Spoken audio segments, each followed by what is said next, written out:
ፍየሎችን ከማርባትና ፍየሎችን አሞክቶ አድልቦ ከመሸጥ የትኛው ውጤታማ ያደርጋል? ዛሬ የምንመለከታቸው ጉዳዮች ናቸው። አብራችሁን ከቆያችሁን ሁለቱን አነጻጽሬ ልንገራችሁ። ሁለቱም የተለያዩ ዘርፎች ናቸው። ሁለቱም የየራሳቸው ጥሩና መጥፎ ጎን አላቸው።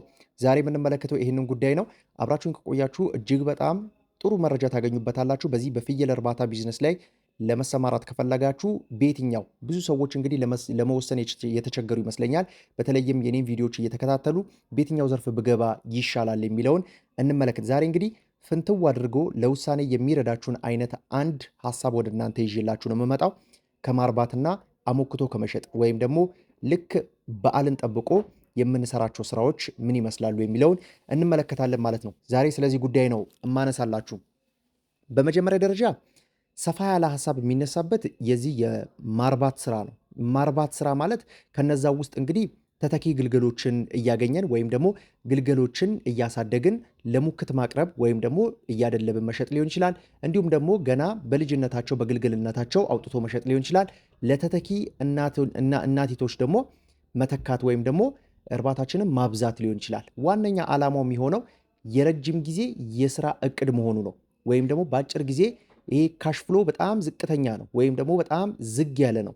ወዲያው ኢንቨስት አድርጋችሁ ወዲያው የሚመለስላችሁ ወይም ደግሞ ቀጥተኛ የሆነ ትርፍ የምታገኙበት ወይም ደግሞ ኢኒሻል ካፒታላችሁ ወዲያው የምታገኙበት አይነት ቢዝነስ አይደለም። ዋና ልዩነቱ በዚህ በማሞከት ስራና በማድለብ ስራ ልዩነቱ መካከል ያለው ይሄኛው የረጅም ጊዜ የስራ እቅድ መሆኑ ነው። በተለይ ማርባትን በተመለከተ እጃችሁ ላይ እንደ እርባታ ንብረት እየገነባችሁ ትቆያላችሁ ማለት ነው። ወይም ደግሞ ሀብት እያፈራችሁ ትሄዳላችሁ ማለት ነው። ስለዚህ በዚህ በማድለብ ስራ ላይ በዚህ በማርባት ስራ ላይ ይቅርታ፣ በዋናነት መመልከት የሚኖርብን ጉዳይ የረጅም ጊዜ ስራ እቅድ መሆኑ ነው። ሁለተኛ ደግሞ ለአጭር ጊዜ ዝግ ያለ ወይም ደግሞ ምንም አይነት ትርፍ የማታገኙበት ምንም አይነት ትርፍ ለምሳሌ በወራቶች ብናስቀምጠው ለ7 ወራት ያክል ምናልባትም ትርፍ ላታገኙ የምትችሉበትን ሁኔታ እንዳለ መረዳት ያስፈልጋል። ይሄ ማለት እንግዲህ ከ7 ወራት በኋላ ቀጥታ ሽያጭ ስለምታደርጉ በፊት ያወጣቸውን ወጪዎች ሙሉ በሙሉ ሸፍኖ ቀጥተኛ የሆነ ትርፍ ኪሳችሁ የሚገባ ትርፍ እጃችሁ ላይ ያመጣል። ከዚህ በመቀጠል ግን የሚቀጥሉትን 1 ዓመት 2 ዓመት እጅግ እርባታው እየበዛ እጥፍ ድርብ እየሆነ የሚሄድ አይነት ቢዝነስ ነው። ስለዚህ ምናልባት ትንሽ ጊዜ ዋጋ ከፍሎ ለረጅም ጊዜ ገንዘብ ማፈስ ወይም ደግሞ ገንዘብ መሰብሰብ አሊያም ደግሞ በአጭር ጊዜ ውስጥ ከ2 ወር እስከ 4 ወር ጊዜ ውስጥ ገንዘብ መሰብሰብ ወይም ደግሞ አነስተኛ ትርፎችን መልቀም ልዩነቱ ይሄ ነው የሚሆነው ማለት ነው። ስለዚህ ከዚህ ጋር ተያይዞ ረዘም ላለ ጊዜ እርባታው እየሰፋ እጥፍ ድርብ እየሆነ በእጃችሁ የሚቆጠር ገንዘብ አይኖራችሁም። ነገር ግን ደግሞ ፍየሎቻችሁ የእናንተ ንብረቶቻችሁ ናቸውና በዛ ልክ ንብረታችሁ እየሰፋ እያደገ ወደ እርባታነት ወደ ትልልቅ እርባታነት እያደገ የፍየሎቻችሁ ብዛት እጥፍ ድርብ እየሆነ የሚሄድበት አሰራር ይሆናል ማለት ነው። ፍየሎች እንደምታውቋቸው እንግዲህ በአመት 2 ጊዜ ያክል ውልደት አላቸው። በአግባቡ ከሰራንበት ወይም ደግሞ ሳይንሱን ጠብቀን ከሰራንበት በዚህ መልኩ ምርት ታገኛላችሁ፣ የግልገል ምርት ታገኛላችሁ ማለት ነው። ይሄውም ታዲያ ወደ 4 ግልገል ይጠበቃል። በተለይም ደግሞ እጅግ በጣም በዘመናዊ መንገድ የምትሰሩ ከሆነ በአንድ ጊዜ 2 ግልገሎችን በአማካኝ ነው የምላችሁ፣ 3ም 4ም ሊሄድ ይችላል። ነገር ግን በአማካኝ 2 ግልገሎችን በአመት 4 ግልገል ከአንዲት እናቲት ፍየል ይገኛል ማለት ነው። እንደ ጉዳት የሚነሳው ጉዳይ ምንድን ነው? እንዳልኳችሁ ረዘም ላለ ጊዜ ከትርፍ ጋር አለመገናኘታችሁ፣ ወጪ ላይ መቆየታችሁ የአርቢውን ሞራል የሚገድል እንዲሁም ደግሞ አሰልቺም ሊሆንባችሁ የሚችልበት ሁኔታ አለ። ሰው ትርፍ ሲያገኝ ብቻ ሞራሉ ይነሳሳል፣ ስራው ቀጣይነት እንዳለው ሊገምት ይችላል። ነገር ግን ደግሞ ይሄኛው አይነት ቢዝነስ ለትንሽ ወራት ዝም ያለ ስራ ወይም ደግሞ ምንም አይነት ገቢ የማታገኙበት ወጪ ብቻ የምታወጡበት አይነት ስራ ነው የሚሆነው። በተወሰነ መልኩ ይህንን ቢዝነስ የማነጻጽረው ከትዕግስተኝነት ጋር ተያይዞ ከጽናትም ጋር ተያይዞ የሚያያዝ ይመስለኛል። ትዕግስት የሌላቸው ሰዎች ይኖራሉ። ቶሎ ማገላበጥ የሚፈልጉ ሰዎች አሉ። ቶሎ ካሽ ፍሎ በደንብ ሲንቀሳቀስ በአይናቸው ማየት የሚፈልጉ መጨበጥ የሚፈልጉ ሰዎች ይኖራሉ። እንደየ ባህሪያችን እንደየ አመለካከታችን የተለያየ ነው። ስለዚህ ይህንን ቢዝነስ ለመሰማራት የምትፈልጉ ካላችሁ በተለይም በማርባት ስራው ላይ ከሆነ ትዕግስትና ጽናት ይፈልጋል። ለምን ያክል ጊዜ? ግፋቢል ከ5 እስከ 7 ወራት ባለው ጊዜ ማክሲመሙ 7 ወራት ነው። ሌጣዎችን ገዝታችሁ እናንተ እጅ ላይ የምታስገቡ ከሆነ ወይም ደግሞ ከዚህ ቀደም ያልወለዱ ፍየሎችን እጃችሁ ላይ የምታስገቡ ከሆነ እንዳልኳችሁ 7 ወራት ያክል እጃችሁ ላይ ሊቆይ ይገባል ማለት ነው። ስለዚህ ከዚህ ጋር ተያይዞ ይሄንን ከግምቱ ማስገባት አስፈላጊ ነው። ሌላው እንደ ጉዳት የሚነሳ የራሱ ደግሞ ጉዳይ አለው። ስራው ቀላል አይደለም። ብዙዎቻችን እንግዲህ እኔም ስልጠና ማዕከል ላይ እጅግ በጣም በዘመናዊ መንገድ እንሰራ አድቫንስድ የሆነ ስልጠናዎችን እንሰጣለን።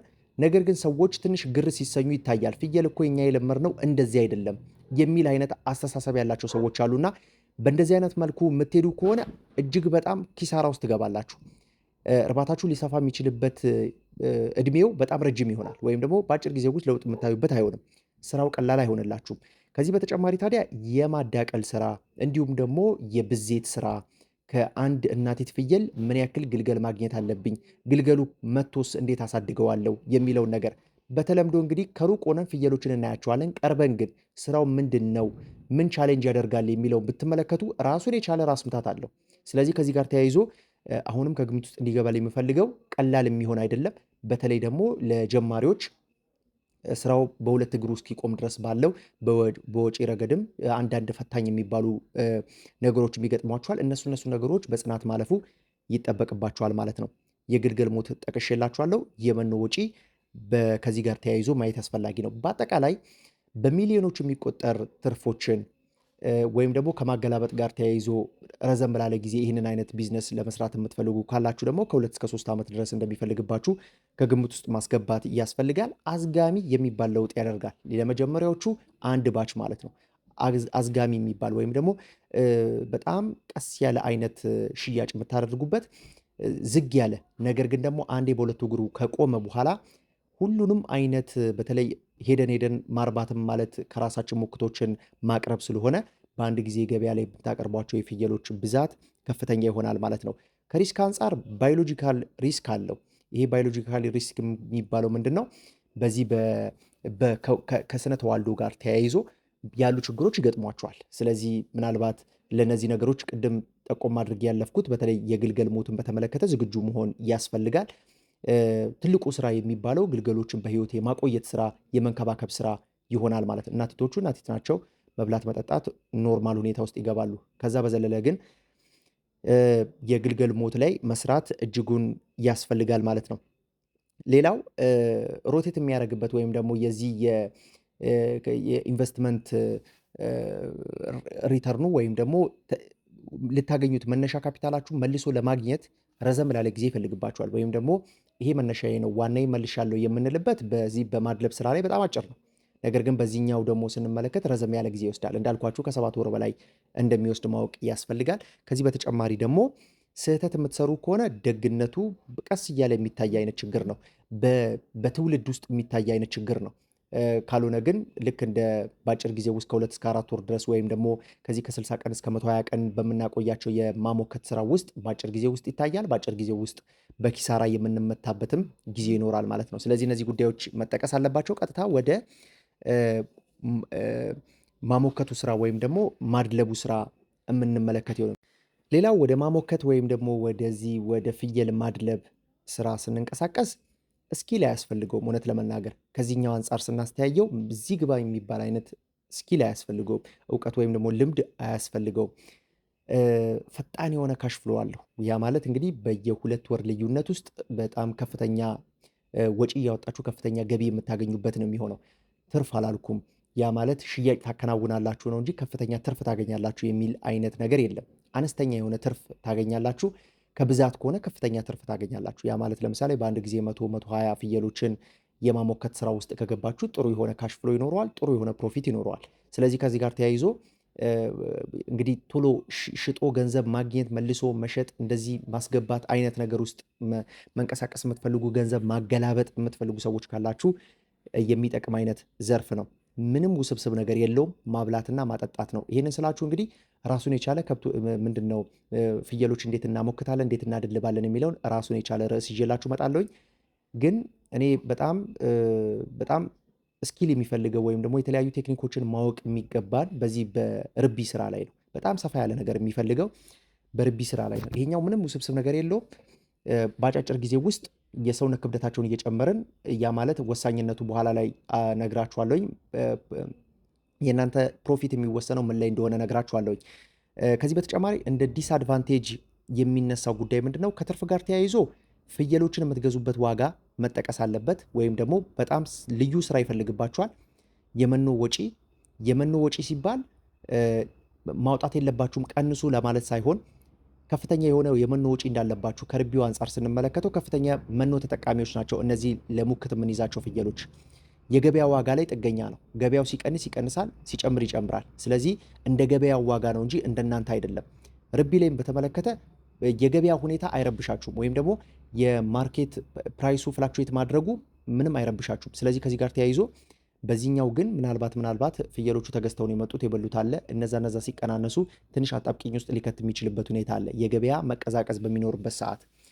ከዚህ በተጨማሪ ትርፍን በተመለከተ የሰውነት ክብደትን ወይም ደግሞ የኤዲጂውን በአጭር ጊዜ ውስጥ መጨመር በዋነኝነት ከእናንተ የሚጠበቅ ነው። ሪስኩ ማርኬት ላይ እንዳልኳችሁ ማርኬት ላይ ጥገኛ የሆነ ነው። ሲጨምር ይጨምራል፣ ሲቀንስ ይቀንሳል። ከዚህ በተጨማሪ ደግሞ ስህተት የምትሰሩ ከሆነ በጥቂት ጊዜ ውስጥ ውጤታችሁን ታያላችሁ። ወይም ደግሞ በአጭር ጊዜ ውስጥ ትርፉ እንደሚገኝ ሁሉ በአጭር ጊዜ ውስጥ ደግሞ ኪሳራውም ይገኛል ማለት ነው። ስለዚህ ይሄ ከግምት ውስጥ መግባት ይኖርበታል። ለዛሬ ይዤላችሁ የመጣሁት ሀሳብ ይህንን ይመስል ነበረ። ሰላም።